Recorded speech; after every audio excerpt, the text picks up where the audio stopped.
Unit 1A classification of living organisms. इस chapter के second part में आज हम किंगडम प्लांटाई के बारे में पढ़ेंगे। This kingdom consist of plants. इस किंगडम में तमाम पौधे शामिल हैं।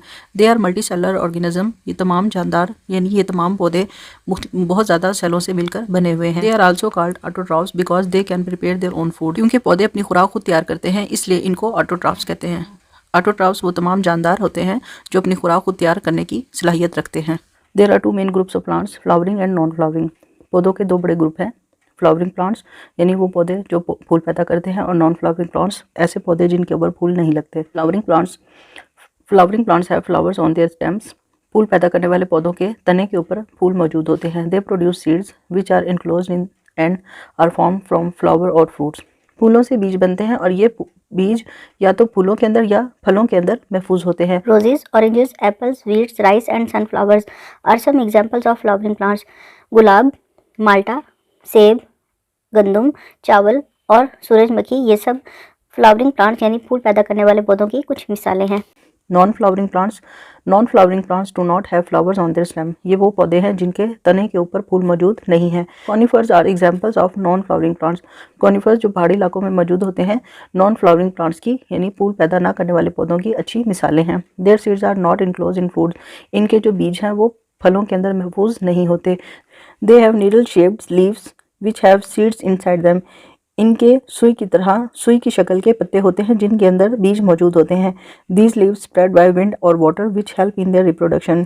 ये पत्ते हवा की मदद से या पानी की मदद से फैलते हैं और हवा और पानी की मदद से इनके फैलने की वजह से तौलीद का अमल होता है।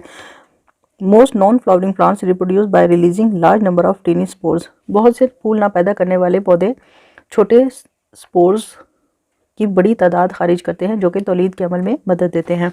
Activity 1A1 visit a botanical garden of your area. अपने इलाके में किसी भी बोटेनिकल गार्डन में जाएं। बोटेनिकल गार्डन एक ऐसा बाग होता है जिसमें तमाम पौधे मौजूद होते हैं और हर एक पौधे के ऊपर उसका नाम लिखा हुआ होता है। ये कोई भी बाग हो सकता है, आपके करीब कोई भी ऐसा बाग जिसके अंदर मुख्तलिफ किस्म के पौधे हैं और हर एक पौधे के ऊपर उसका नाम लिखा हुआ हो, उसकी शनाख्त मौजूद हो, तो वो एक बोटेनिकल गार्डन ही होगा। And list the name of 10 flowering and non flowering plants. आपने इस बाग के अंदर 10 फूल पैदा करने वाले और 10 बगैर फूल के पौधों के नाम लिखने हैं। Activity 1A2 right 2 facts of each kingdom. यहाँ पर आपको ये किंगडम्स दिए गए हैं, इनके बारे में कोई 2 खसूसियात लिखें। Kingdom protista. इस किंगडम में मौजूद ऑर्गेनिजम्स यूनिसेलुलर होते हैं या मल्टी सेलुलर होते हैं। किंगडम प्रोटिस्टा के अंदर जितने भी ऑर्गेनिज्म हैं उनके अंदर दोनों तरह की खसूसियात होती हैं, पौधों जैसी भी और जानवरों जैसी भी। मुनैरा, किंगडम मुनैरा के जितने भी ऑर्गेनिज्म हैं वो यूनिसेलुलर है। Some make their own food, some depends on others. कुछ अपनी खुराक खुद बना लेते हैं क्योंकि उनके अंदर क्लोरोफिल होता है, जबकि कुछ दूसरे जानवरों पर इन्हसार करते हैं अपनी खुराक के लिए। किंगडम फंजाई के जितने भी ऑर्गेनिजम्स हैं वो सब यूनिसेलुलर हैं या मल्टी सेलुलर हैं। They can not prepare their own food, और ये अपनी खुराक खुद तैयार नहीं कर सकते। किंगडम प्लांटाई के जितने भी ऑर्गेनिजम्स हैं वो सब मल्टी सेलुलर है और they make their own food, ये अपनी खुराक खुद तैयार करते हैं। Activity 1A3 choose the kingdom of following. इन ऑर्गेनिजम्स के किंगडम के नाम लिखें। यीस्ट किंगडम फंजाई से बिलोंग करता है। Grasses kingdom plantae. Bacteria kingdom monera. Mushrooms kingdom fungi. Water lily kingdom plantae. Amoeba protista. Euglena kingdom protista and leeches kingdom animalia. Activity 1A4 write name of living organism placed in each kingdom is given pentagon. हर एक kingdom के अंदर उससे related animals के अपने नाम लिखने हैं। एनिमेलिया लाइन, किंगडम एनिमेलिया का एक एग्जाम्पल लाइन है। किंगडम फंजाई की example yeast. Kingdom plantae grasses. Kingdom monera की एग्जाम्पल बैक्टीरिया और किंगडम प्रोटिस्टा एल्गी। बायोडाइवर्सिटी।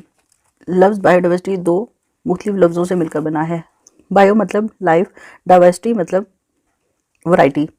यानी बायोडाइवर्सिटी का मतलब यह है कि दुनिया में मौजूद तमाम जानदारों की अक़साम या जितनी भी वैरायटी जिंदा जानदारों की दुनिया में मौजूद है वो सब बायोडाइवर्सिटी कहलाती है। The term biodiversity is used to describe a variety of living organism on the earth. Biodiversity के लफ्ज़ को हम इस्तेमाल करते हैं उन तमाम जिंदा जानदारों को बताने के लिए जो कि ज़मीन पर मौजूद हैं। यानी ज़मीन पर इस वक्त कितने जिंदा जानदारों की मुख्तलिफ अक़साम मौजूद हैं, इस चीज़ को जाहिर करने के लिए हम लफ्ज़ बायोडाइवर्सिटी इस्तेमाल करते हैं। It includes all animal, plants, bacteria and human. Biodiversity में तमाम जानवर, पौधे, बैक्टीरिया और इंसान शामिल हैं। This huge diversity confirms natural sustainability for all life form. इन जिंदा जानदारों की इतनी बड़ी तादाद या इतनी ज़्यादा अक़साम इस बात की यकीन दहानी करती है कि कुदरती निज़ाम बहुत अच्छे से चल रहा है। सस्टेनेबिलिटी मुनज़्ज़म तरीके से चलना कि तमाम ज़िंदगी जो इस कुदरती निज़ाम में मौजूद है वो अच्छे तरीके से चलेगी। Biodiversity is of great importance because human existence on this planet is not possible without it. Biodiversity की बहुत ज़्यादा अहमियत है क्योंकि बायोडाइवर्सिटी के बगैर इंसान इस ज़मीन पर जिंदा नहीं रह सकता। It provides human with food, water, oxygen, energy, stabilization of the earth climate, medicine, opportunities for recreation and tourism and many more things. Biodiversity हमें क्या देती है? बायोडाइवर्सिटी इंसानों को खुराक देती है, पानी देती है, ऑक्सीजन देती है, ज़िंदा रहने के लिए ताकत देती है और उसके अलावा ज़मीन का जो माहौल है उसको बरकरार रखती है, उसको मुनासिब रखती है। इसके अलावा बायोडाइवर्सिटी हमें अद्वियात देती है और साथ साथ सैरो तफरी के मौके भी देती है और बहुत सारी दूसरी चीज़ें भी हमें बायोडाइवर्सिटी से ही मिलती हैं। Unfortunately because of many human action biodiversity is decreasing. इंसान की मुख्तलिफ अवामिल की वजह से बायोडाइवर्सिटी अब ख़त्म हो रही है, कम हो रही है। Humans are affecting biodiversity directly और इनडायरेक्टली। इंसान बिलवास्ता या बिला वास्ता बायोडाइवर्सिटी को असरअंदाज कर रहे हैं। Change in land, deforestation, species introduction और removal, harvesting and pollution are some of the direct facts that are reducing biodiversity. ज़मीन पर की जाने वाली तब्दीलियाँ, मिसाल के तौर पर जंगलात काट कर शहरी आबादी बना देना, डिफॉरेस्टेशन जंगलात का काटना, स्पीशीज़ इंट्रोडक्शन कहते हैं कि एक जगह पर कोई जानदार मौजूद नहीं था, आप वहाँ पर कहीं और से कोई और जानवर ले आए। मिसाल के तौर पर एक घास के मैदान में घोड़ा पहले से मौजूद नहीं है तो आप वहाँ पर घोड़े को लाकर वहाँ पर छोड़ दें, तो ये स्पीशीज़ इंट्रोडक्शन है। घोड़ा पहले वहाँ पर मौजूद नहीं था, उस इलाके में मौजूद नहीं था, लेकिन आपने उस इलाके में लाकर घोड़े को छोड़ दिया तो उसने वहाँ पर मौजूद घास को खाना शुरू कर दिया, तो ये स्पीशीज़ इंट्रोडक्शन है। और स्पीशीज़ रिमूवल क्या है कि एक जगह पर एक जानवर मौजूद था, आपने उस जगह से उन तमाम जानवरों को निकाल कर किसी और जगह शिफ्ट कर दिया।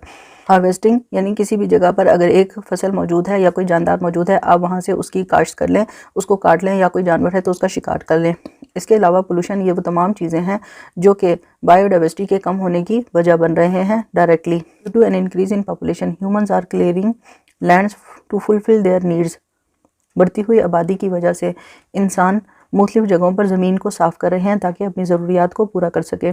दे build houses, harvest crops, introduce और remove species according to their requirements and increase pollution by adding waste to the environment. इंसान अपने लिए घर बनाते हैं, फसलें काश्त करते हैं और अपनी ज़रूरत के मुताबिक किसी भी जानदार को अपने इलाके में या तो ले आते हैं या अपने इलाके से निकाल देते हैं। इसके साथ साथ इंसान मुख्तलिफ किस्म के फालतू या गंदे मादों को माहौल में डालकर माहौल को गंदा भी कर रहे हैं। Because of the negative effect of human action many species of living organism no longer exist and many are on the verge of extension. इंसान की इस मुख्तलिफ मनफी अवामिल की वजह से बहुत सारे जिंदा जानदार अब इस दुनिया में मौजूद नहीं रहे, वो इस दुनिया से ख़त्म हो गए हैं, या बहुत सारे ऐसे हैं जो अब इस दुनिया से ख़त्म होने के दहाने पर खड़े हैं, यानी कि बहुत जल्द वो इस दुनिया से चले जाएंगे। एक्सटिंक्शन किसी भी चीज़ का दुनिया से ख़त्म हो जाना, मज़ीद उस जैसा जानवर अब आपको दुनिया में ना मिलना। They are in danger and need to be conserved. इंसान की इन अवामिल की वजह से बहुत सारे जानदार जो कि एक्सटिंक्शन के करीब हैं उनको ख़तरा है और उनको अब बचाने की ज़रूरत है। Such organisms are called endangered animals. ऐसे जानदार जो कि ख़तरे में हैं या जिनको ये ख़तरा है कि वो अगले कुछ सालों में इस दुनिया में मौजूद नहीं रहेंगे या इस दुनिया से ख़त्म हो जाएंगे, उनको हम कहते हैं endangered animal.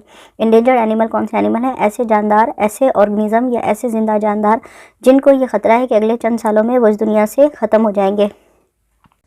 Major to conserve endangered species. आप किस तरह इंडेंजर्ड स्पीशीज़ या इंडेंजर्ड एनिमल्स को बचा सकते हैं? A decrease in biodiversity poses serious threats to human on the planet, so there is a need to conserve endangered species. हमारे सारे ज़मीन पर इस बायोडाइवर्सिटी में होने वाली कमी इंसानों के लिए एक बहुत बड़ा ख़तरा है, इसीलिए ये ज़रूरी है कि हम इन बढ़ते हुए जानदारों को, इन ख़त्म होने वाले जानदारों को बचा लें। We need to do following things to conserve endangered species. In endangered species या endangered organisms को बचाने के लिए हम मुंदरजा झैल काम कर सकते हैं। Educate and make peoples aware about endangered organism. Endangered organisms के बारे में लोगों को तालीम दें और उनको इनके बारे में बताएं।